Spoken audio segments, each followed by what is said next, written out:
Ini adalah kisah tentang Fenrir, putra Loki yang berhasil membunuh Odin.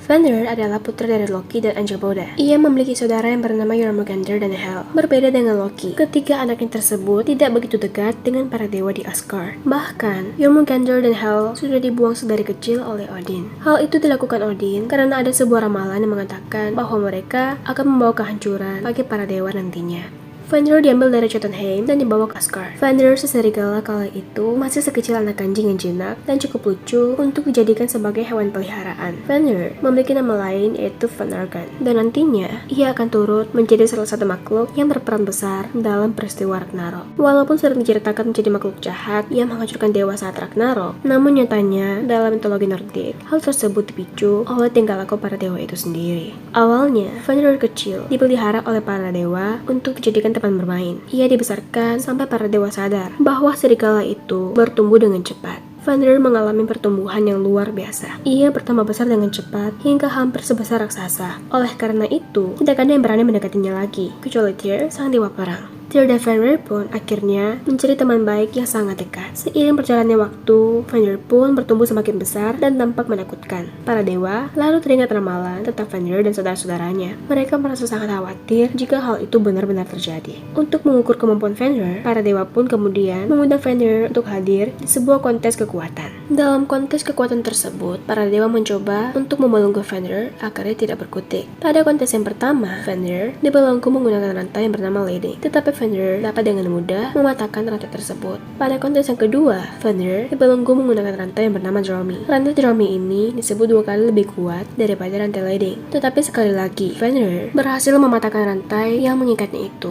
Melihat kekuatan Fenrir yang cukup luar biasa, Odin semakin takut. Ia memutuskan untuk merantai Fenrir dengan belenggu yang kuat sebelum si serigala tersebut tumbuh semakin besar. Padahal, tidak ada satupun tingkah Fenrir yang merugikan para dewa sebelum ia dirantai. Ia hidup dengan damai, ditemani oleh Tyr sahabatnya. Tetapi Odin yang sudah ketakutan mengutus Skirnir untuk pergi ke tempat tinggal para kurcaci dan meminta kurcaci-kurcaci tersebut untuk membuatkannya belenggu yang kuat agar tidak bisa dipatahkan oleh Fenrir. Maka terciptalah sebuah belenggu yang bernama Gleipnir, yaitu pita perak yang dibuat para kurcaci dari suara langkah kaki kucing, akar gunung, urat beruang, janggut wanita, nafas ikan, dan air liur burung. Kemudian setelah itu, Fenrir pun diundang untuk yang ketiga kalinya hadir dalam kontes kekuatan. Fenrir mulai curiga setelah ia melihat belenggu baru yang akan mengikatnya tersebut mirip seperti pita rambut wanita. Ia merasa seperti akan dijebak. Oleh sebab itu, ia meminta agar salah satu dewa mau meletakkan tangannya tepat di dalam mulutnya saat nanti ia diikat dengan pita perak tersebut.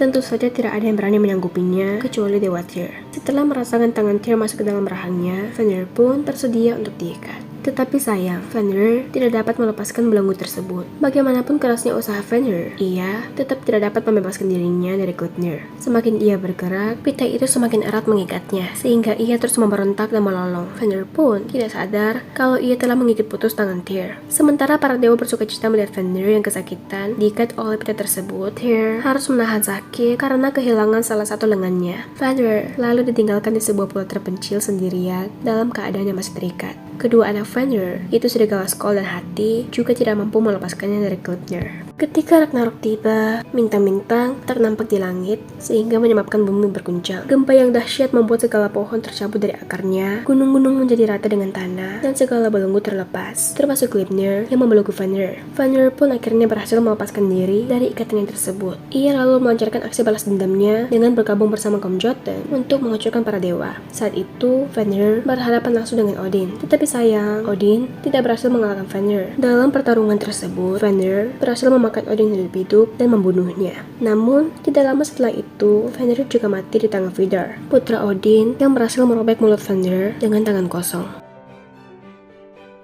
Sekian cerita saya kali ini. Jangan lupa di subscribe untuk cerita-cerita seru berikutnya. Terima kasih.